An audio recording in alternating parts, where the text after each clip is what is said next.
conflict is just another word for collaboration. If it's a monolith and everybody is kind of marching to the beat of the same drummer, you're not going to get extended and expanded opportunities. And so that idea of bringing your perspective to the table is actually critical and is your superpower. It's the thing that's going to help make you more successful as well as the organization. And I think that's where the most diverse teams are the most fun to manage, assuming that you know how to manage diverse teams. They're also the most productive and the ones that are going to be the most successful. What tips might you have for a team leader, for example, a manager, to be able to try to create this sort of either inclusive, balanced, and equitable way of operating, even though they have to operate within the larger frame? A lot of it goes back to that you want to see replicated. Honestly, that's the crux of it all. The biggest thing why people come to us is they say, employees don't trust management and HR. That's not a ding against HR and management. It's just being able to talk to a third person. It goes a really, really long way to have a safe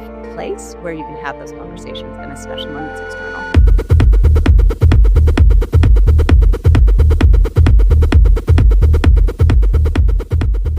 My very special guest is the CEO and founder of Tequitable. Using technology to make workplaces more equitable, Tequitable provides an independent, confidential platform that makes it easy for companies to improve psychological safety and employee engagement, resolve workplace conflict, including micro inequities, and uncover camouflage systemic issues before they escalate. She has spent 25 plus years in the tech industry, working on products that have been used by billions of people, including Shockwave and Hulu, and contributing to the ascent of online video. She is Lisa Galopter. Welcome to the show, Lisa. Thank you very much. That's quite the intro. I appreciate you. Quite the intro, because you've got quite the background. I love it. I've been looking forward to this conversation for quite a while. Me too. Happy to be here. Well, I want to start with Tequitable. So can you tell us a little bit about Tequitable, this tech-enabled ombud service that you provide? What is it? How does it work? Absolutely. Thank you for asking. What is really interesting to me, so we're at this HR Transform conference, and the topic that has come up the most is about conflict resolution. And that is exactly what we do. And so, right, so Tequitable. So for example, right, if my boss makes a sexist crack, or a coworker is taking credit for my work, or somebody is really rude to me in an email, right, that 20 other people are on, right? That's actually not the totality of who they are. I'm never going to go to HR for that, because that feels like the nuclear option. I'm not trying to get them fired, but I would like the behaviors to stop.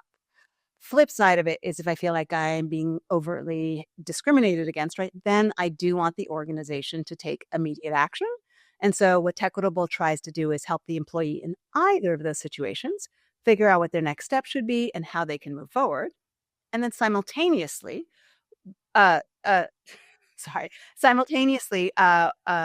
we do, oftentimes companies don't have a great sense for what's happening on the ground day to day. And so we try to provide data and insights back to them for that. So ultimately, we provide a sounding board for employees where they can come, get advice, explore their options, figure out what their next step should be. We almost think of ourselves as conflict counselors. And while they're doing that, we gather data that we anonymize and aggregate, and we use that, again, to identify systemic issues within an organization's culture, create a report for the management team with actionable recommendations, right? I'm really interested in making systemic change. So for us, it's really important to work on both sides of the equation, where we empower and support employees, but we also help organizations identify and address issues before they escalate, creating this virtuous cycle. I love that. It's incredible. And it's very layered in a way, as you were describing that. So I can think for the employee who's been on the receiving end of this, it's kind of a bewildering time. I don't know. I know I don't feel great about it, but is this something that's really sort of, I need to take that heavier option, or something? It seems like even then there's support that's needed that you're providing guidance. Yeah. I mean, I think, and sometimes people think of us as triage, right? So I have done something to my ankle. Do I need to go to the hospital for an x-ray, or, rest, compression, elevation, will that do the trick for me?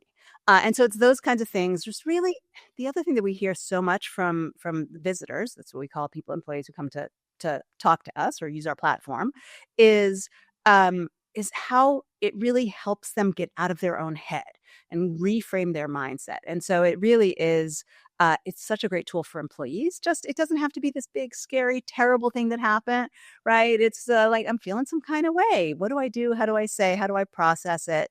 So yeah, it's been an incredible journey. We've been doing this for 8 years, and just there's nothing that feels better than knowing that we're actually helping employees. And I think even on the employer side, just like you had said, it's almost like an X-ray for the organization. What's really happening out there, and the organization wants to make sure it's aware so that it can take action. But how do you get that data otherwise? How do you really know? You might hear some things secondhand. It's only a fraction of what might be going on out there. So it seems like that two-sided nature of the equation, doubly powerful. Yeah, I think that's exactly it. And so one of the questions we often ask HR folks, well, first of all, is how much time are you spending like unexpectedly managing interpersonal conflict between employees, right? Because turns out they also have other work that they're supposed to be doing. But more importantly, um, there's a whisper network, right? There's all this stuff of like, well, everybody knows that manager is terrible or behaves this kind of way, and we had a chief revenue officer, right, who was delivering on revenue, but was not treating the employees well, and everybody on the team was like, well, everybody knows that, except that the CEO did not know that. And so once we heard about it, right, we actually surfaced it, and behavior changed. So it's being able to surface things that people are not coming to management for. The biggest thing why people come to us is they say employees don't trust management and HR. And that's not a ding against HR and management. It's just being able to talk to a third person and know that it can be confidential, that there's zero chance of retaliation, that you're not going to judge me when it comes time for my performance review.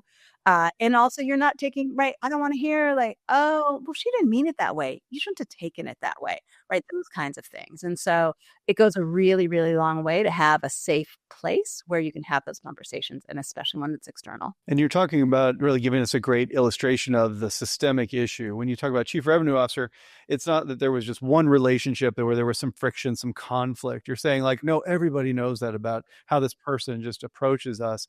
Well, what's going to happen for all that person's direct reports? Oh, I guess this is what leadership looks like. This is how we're supposed to act. That's when it becomes systemic, it sounds like. Yeah, I think that's exactly right. And so, we have a minimum cell size, depending on the size of the organization, around 5. Because we're not like, if one person is having issues, right, we're not surfacing that. We are actually looking for patterns and for themes.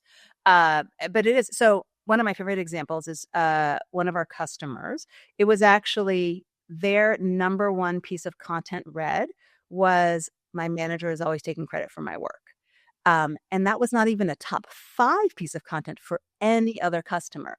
And their head of HR was like, oh, well, I know why that is. It's because of how we incentivize managers. And, people are always like, well, tell us who is the problem. Tell us, like, point us towards a person. And half the time, more than half the time, I'm sorry, most of the time, it is systemic. It really is. It's how people are incentivized. It's how the behaviors are role modeled from the top down. It is lack of communication. There's just all these factors that go into it, which really it's not a silver bullet. It's not one human that's doing something wrong. It tends to be the underlying structures that need to be tweaked. Yeah, it's one of the things where organizations are so complex in terms of their dynamic, and they can accomplish things, obviously, that just groups of individuals alone can't necessarily do. But it comes with this tendency, or at least the possibility of that systemic issues that you're talking about. And you can see where a lot of times I always say that who we promote, for example, if we don't explain why they were promoted, then people fill in the blanks and they say, oh, well, they took credit for the other people's work, and that's what it takes to get ahead around here. Well, that's how we start to create this cascade. And then there's the systemic issue. It gets into the culture, and it can be really hard to reverse something like that. But it sounds like what I love about your story, your analogy was, it starts with awareness. Here's like, oh, now that I see it, because you brought us the data, I think I know why this is happening. Now I'm only one step away from taking action. And I will say the example you just used is a pretty common story that we hear, which is they always knew who they were going to select, right? It was always going to be this internal candidate or even this external candidate. Or they say that we have an equitable interview process, and yet they didn't post the job for any internal candidates. We get that all of the time. And it's those kinds of things of going back to HR. And again, you can't say that internally, right? Because now you're the bitter, defensive, person. And so surfacing it through us, we can go back and be like, all right, well, what systems do you have in place, or do you for to HR for interviewing, right? How does the interview slate work? Do you post all jobs internally and externally? Do you have a rubric so that everybody's out getting asked the same questions, right? And so just helping them really kind of navigate uh, how to operate. And sometimes they know, sometimes they don't, right? So I'm not, there are definitely people who've got a lot of great stuff in place.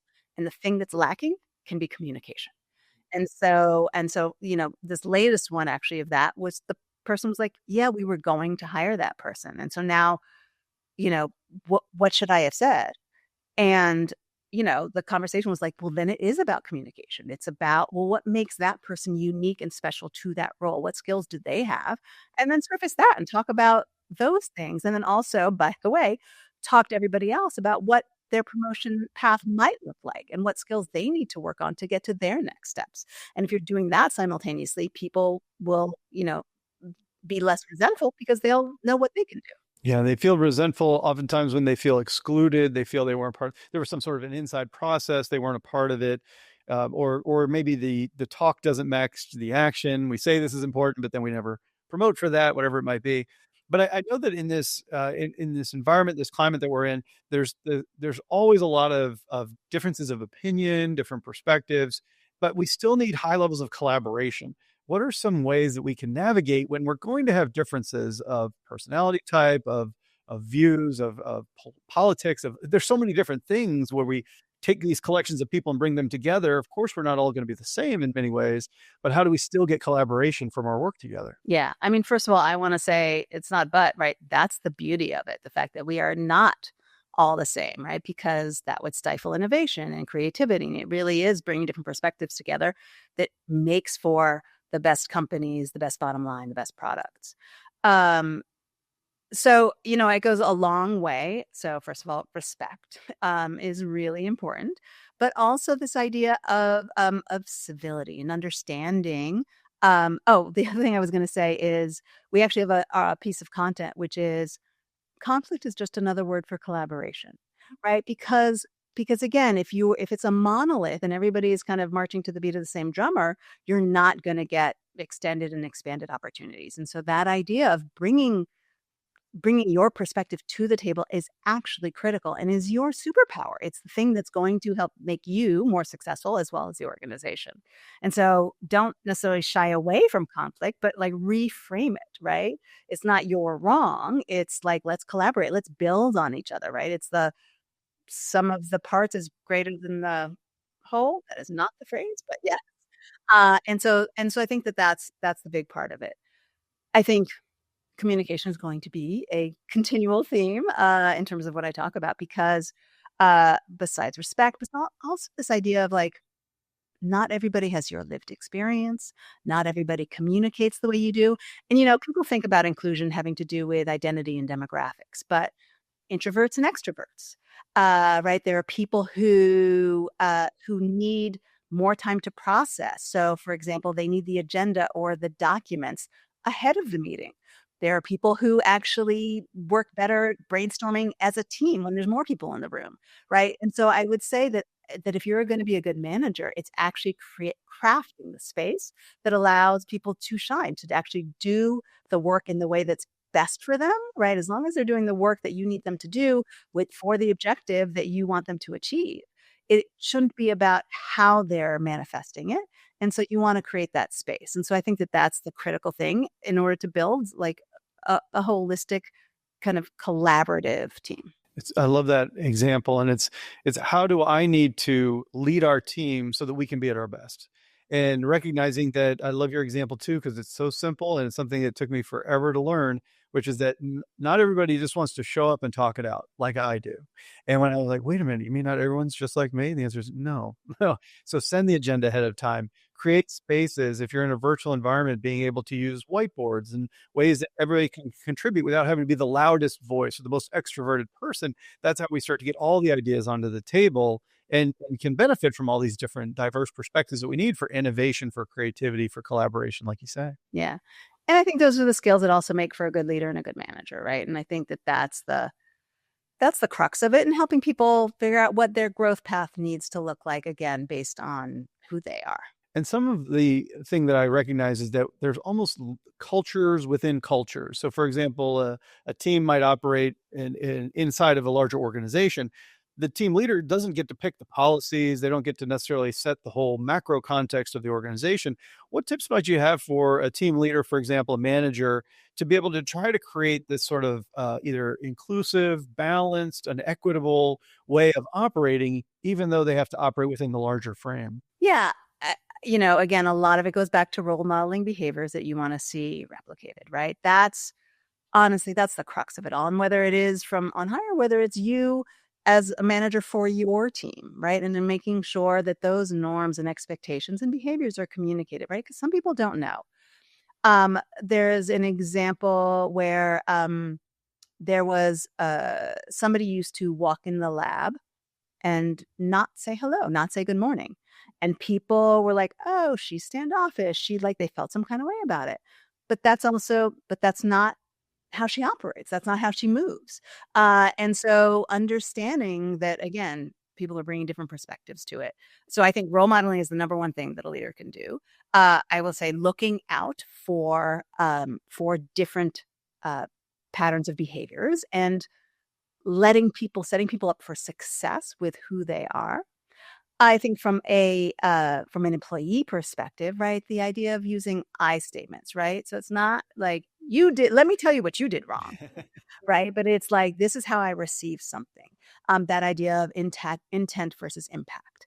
Those are all things that a manager, a mid-level manager can control, can have an impact on, and can really help guide and steer their team towards kind of a healthy culture. I love that intentionality that you're bringing. It really does come down to awareness. In the case of that lab manager walking in, may not have any idea they were having an effect on other people. I had no idea. This is just my natural instinctual way, and saying like, we can talk about that, or we can, I can modify that slightly. I'm not going to walk in and come up and be the life of the party with everybody, but at the same time, now that I know that you feel that way, then there's some small things I could do to potentially change that. Well, I would actually build on that because I think, actually the question I posed to the lab manager was, well, is that a skill that's required for the job? Like, well, what if she doesn't say hello? Like, does that mean she can't do her job? And so maybe it's you who have to adapt, right? In terms of what your expectations are and asking yourself why. So I think there's yes, if team building and communication and lunching together for some reason will make the lab a better place because, again, collaboration, ideas, all those things, that's one thing. But if people are really just coming into the lab to do their work and it's not having an impact on the end result, then maybe the manager needs to think about why they thought that was important. Yeah, I think a lot of times we either it's something that we ourselves, like the director of that department says, well, everybody loves working with me, I'm gregarious, and so when this lab manager isn't acting like that, then that's not wrong, that's not the way it should be. Well, wait a second, I love the question, why?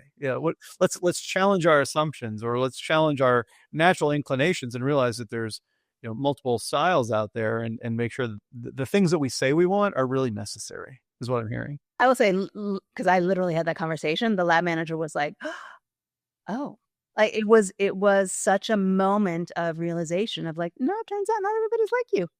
And that's okay. Right. It's probably necessary for the reasons you shared earlier. If we're all exactly like the monolith, we're all thinking and looking at things the same way, then we have like exposure somewhere because we don't have enough diversity of perspective or even of style. And I think that's where the most diverse teams are the most fun to manage, assuming that you know how to manage diverse teams. That way, all of a sudden, you're able to have that level of self-awareness, that self-regulation. You can sort of have that observation and take the necessary steps that once you've lived them and you've been able to lead in that way, that's where it kind of comes together. Yeah. And I think you said diverse teams are the most fun to manage. And kind of going back to my point before, they're also the most productive and the ones that are going to be the most successful. So I once did an exercise. I'm going to draw a complete blank on it, but it's basically you have a list of, I don't know, 9 or 18 things in a boat, and the boat is sinking or something, and you can only keep 3. Or what is the order of things that you need to keep, or something like that. And right, you set up different teams, some that are homogeneous from a maybe it's a skill set perspective, or maybe it's the entire marketing team. And then you set up teams that are heterogeneous. And 10 out of 10 times, the heterogeneous teams comes up with better answers than the homogeneous teams. Wow. And that's very much in line with the uncertainty we face in the market. When we need innovation, we're absorbing new technologies. It's like at every turn, we find that we need collaboration. The future of work is much more collaborative than some isolated individual is going to really drive your company to the next level. That almost never happens. It's teams, if not teams of teams, that are really adding the most value in our organizations. So we need those teams to have those diverse perspectives. I obviously totally agree. I think it's collaboration over competition. I will say there is a movement afoot in the US right now, which is really, it's about a successful world is a dog eat dog world, and, winner takes all. Which I obviously don't agree with. I also think that, right, that increases the wealth gap. I think that at the end, the economy tumbles, right, because you actually, right, the haves and the have-nots gets wider and wider and wider, and all of a sudden the have-nots can't buy anything, and so everything collapses.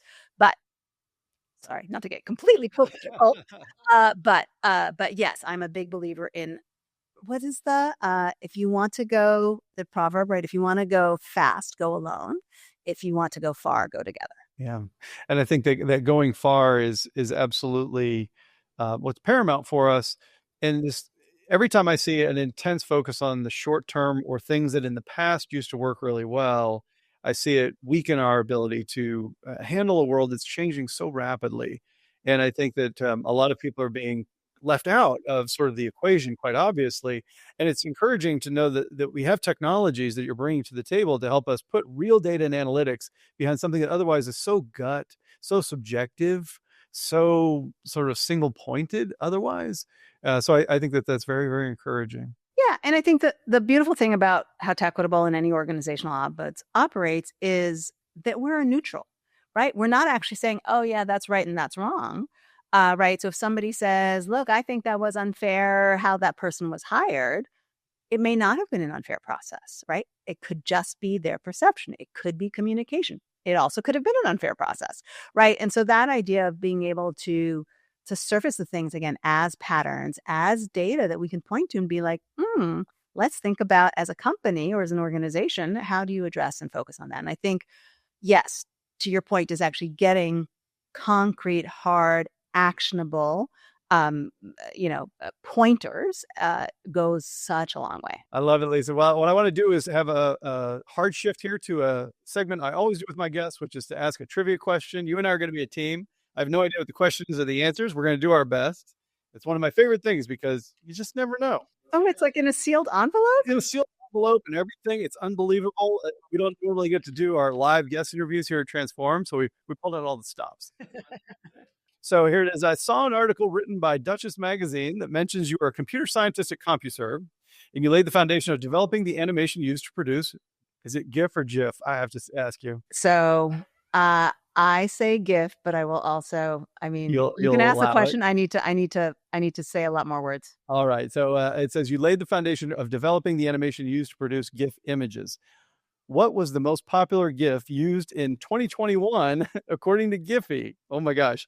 Was it A, Tired Tom from HBO Max, featuring the classic cartoon characters Tom and Jerry? B, Bored Stanley from the TV show The Office? Or C, Oh No, GIF featuring Pokemon's Pikachu? So we literally have a one of three chance here. Do you have any inclination? I have no idea. We've got Tired Tom, Bored Stanley, or Oh No, featuring Pokemon's Pikachu. 2021, 4 years ago. Ooh, I was going to go with The Office, but 4 years ago, it might have been Pikachu. Could have been Pikachu. We're going to lock in Pikachu as our answer. Audience, if you're playing along at home, you can say, I'll give you the answer one more time, is Tired Tom, Bored Stanley, or Oh No, which was featuring Pikachu. That's going to be our answer C. And the answer is B, Bored Stanley. Your instinct was correct with The Office. How about that? May I correct the record? Yeah. So the internet says that I worked at CompuServe and worked on animated GIFs. I did not. Oh, interesting. Despite what the internet says. And so So that's part of why I was like, so I can say it's GIF or GIF, but it doesn't matter. I'm not that person. I worked on the thing that made the web move in the 90s, which was actually we basically Shockwave introduced animation, multimedia interactivity to the web. And I think maybe just the internet has a short memory. And so they think, oh, the web move must have been animated GIFs. It was not. I'm old enough to have a long memory, and I remember Shockwave quite well. It was absolutely fabulous. The early web, I go back long enough before there was even a graphical web, of course. And Yes. holy cow, it was unbelievable. And it seemed like every year there was new technology coming along that would help us with everything from Mozilla, the later Netscape, and then but the technologies inside the browser that made the web really come to life, like Shockwave, totally was an immersive experience at the time. We would just ooh and ah over all the things that you were building. Shockwave was, in fact, the first IE plugin, ActiveX plugin, to ship with Internet Explorer that was outside of Microsoft, and that was my baby. That's actually what I worked on. Incredible. So it was, and I remember it was, because we were software engineers, so it's like 3 o'clock in the morning, and the program manager in Seattle or Redmond or wherever it is, Microsoft, he's like, well, how do you feel about the fact that your code's going out to 70 million people tomorrow? And I was like, oh, wow, right? That moment. And, I mean, at this point between Shockwave and Hulu, like literally billions of people, but back then, 70 million was a lot. And so, yeah, so it was, so I'm very, very proud of the work that I have done. And I do not need to take credit for somebody else's work. And I feel terrible that the internet believes that. So that's why I feel like I have to Well, correct. as a longstanding geek, thank you so much for all your contributions to make the web what it has become. It's really, really incredible. But I'll give you the best question of all. So where can my listeners go to learn more about you and about Tequitable? Thank you so much. Yes, so Tequitable has a website, www.tequitable.com.